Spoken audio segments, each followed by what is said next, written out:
Hello everyone, कैसे हो आप सब। एक बार पुनः स्वागत है आप सभी का हमारे अपने YouTube channel Shiv coaching classes पर। और आज की इस वीडियो में हम देखेंगे class 12th biology NCERT chapter 10 हमारा चल रहा है बायोटेक्नोलॉजी।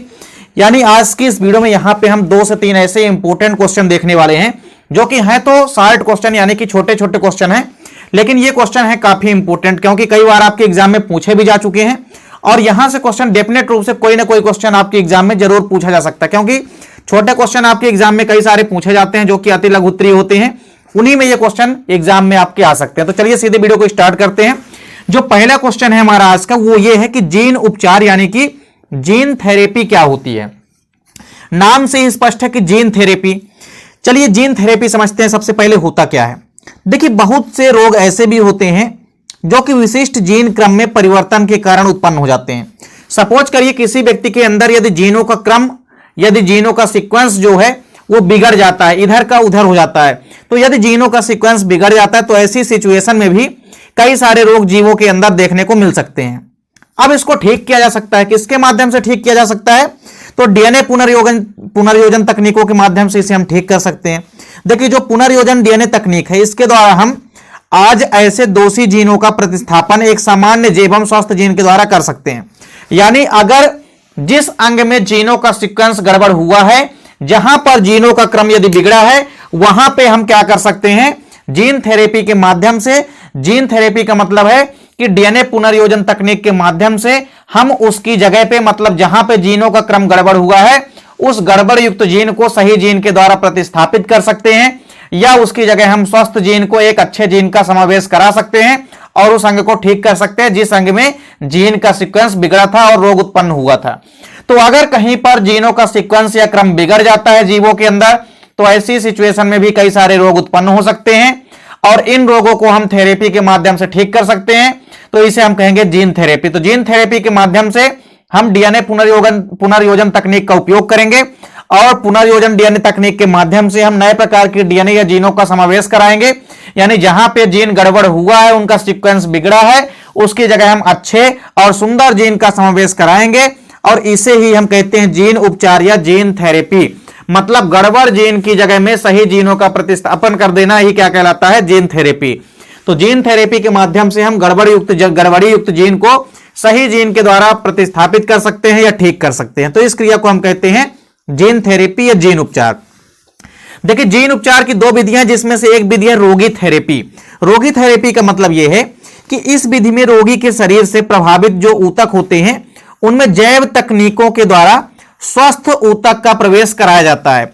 यानी अगर कोई भी ऊतक या टिश्यू में यदि खराबी आ गई है, जीनों का सीक्वेंस बिगड़ गया है, तो जैव तकनीकी के द्वारा हम पुनर्योजी डीएनए तकनीक के माध्यम से नए जीनों का समावेश करा करके रोगी थेरेपी कर सकते हैं। अर्थात विशिष्ट ऊतक को ठीक करके नए ऊतक का समावेश हो जाएगा वहां पे, क्योंकि नए जीनों का हम यहां पे समावेश करा देंगे।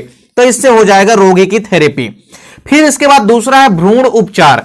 भ्रूण उपचार का मतलब क्या है कि इस विधि में अगर कोई विकृत जीन है, विकृत जीन का यदि पता लग गया है, तो विकृत जीन का पता लग जाने पर जाइगोट बन जाने के पश्चात भ्रूण की आनुवांशिक संरचना को ही परिवर्तित कर दिया जाता है और इस प्रकार भ्रूण उपचार विधि से जीवों की वंशागति में भी परिवर्तन आ जाता है।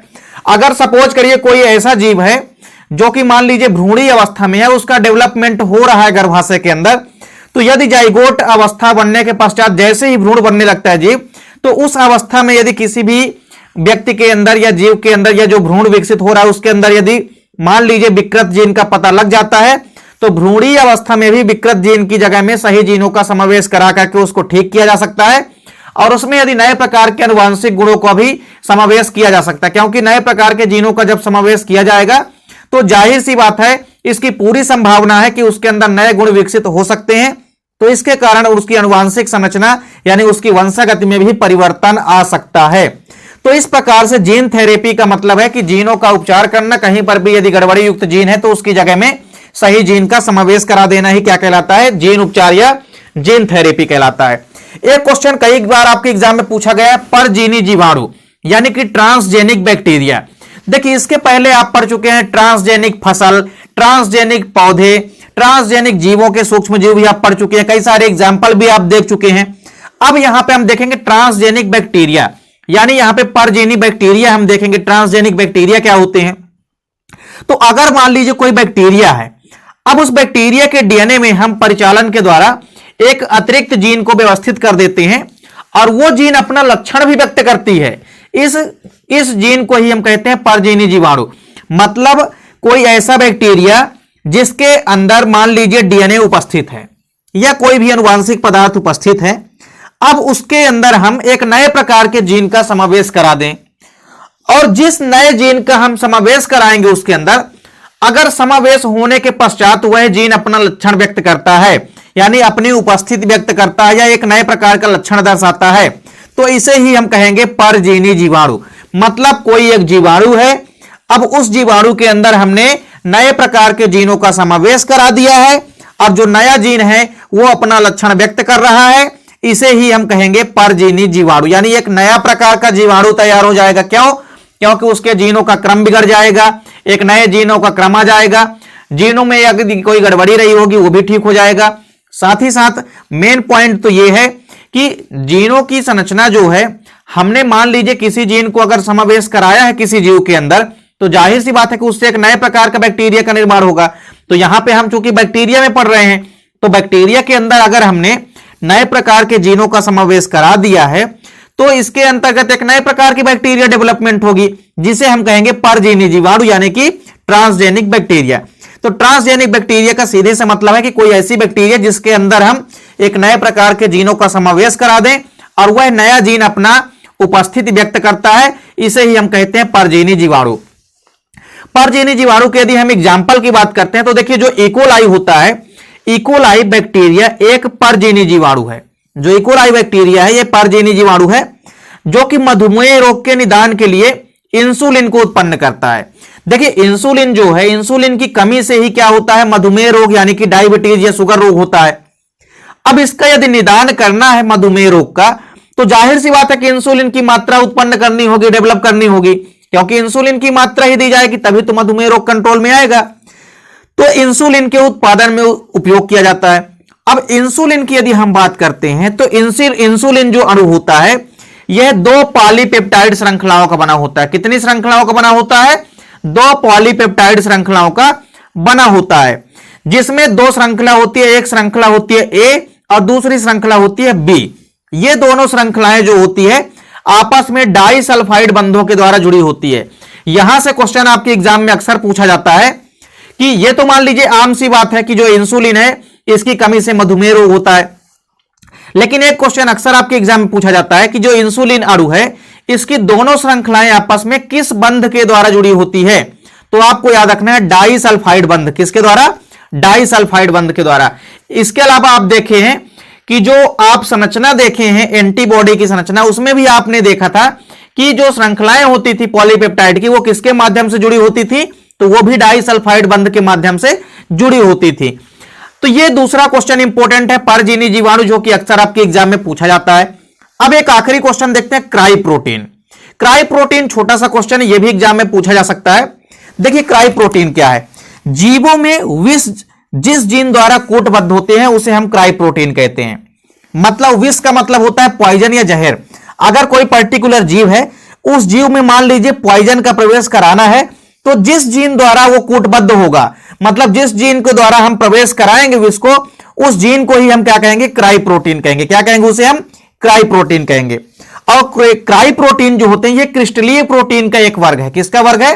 क्रिस्टलीय प्रोटीन के अंतर्गत क्राई प्रोटीन आते हैं, यानी इनकी स्ट्रक्चर भी क्रिस्टलीय होती है।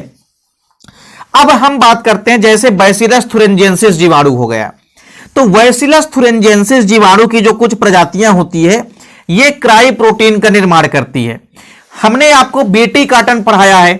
बीटी काटन में हमने क्या बताया था कि बीटी काटन जो है कपास की एक ट्रांसजेनिक फसल है, जिसमें बैसिलस थुरिंजियंसिस नामक जीवाणु को प्रवेश करा दिया जाता है, जिसके अंतर्गत उसके अंतर्गत ऐसे बैक्टीरिया पैदा हो जाते हैं जो कि कीटरोधी होते हैं या कीट विरोधी होते हैं, कीटों को नष्ट करते हैं। और जैसे ही कीट आकर के पत्तियों को खाते हैं कपास की, वैसे ही कीट क्या हो जाते हैं?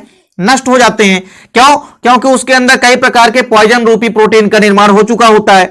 तो इस प्रकार से कोई भी पर्टिकुलर जीव है, उस जीव में पॉइजन या विष एक प्रकार से या जहर एक प्रकार से इंटर कराना है, तो जिस जीन के द्वारा कूटबद्ध होंगे उसे ही हम कहेंगे क्राई प्रोटीन। और बैसिलस thuringiensis जो है इसकी कई सारी प्रजातियां ऐसी है जीवाणु की जो कि कुछ प्रजातियां जो है क्राई प्रोटीन्स का निर्माण करती है। और ये क्राई प्रोटीन क्या करते हैं, कीट विरोधी लक्षण उत्पन्न करते हैं, अर्थात कीट रोधी लक्षण उत्पन्न करते हैं कीटों के प्रति। ये जैसे ही कीट इनकी ओर आकर्षित होंगे कीटों को नष्ट करने का काम करते हैं। तो यह प्रोटीन जो है फसल के लिए, पादपों के लिए और कीट पीड़कों के लिए यानी कीट पीड़कों के प्रति प्रतिरोधी बनाती है।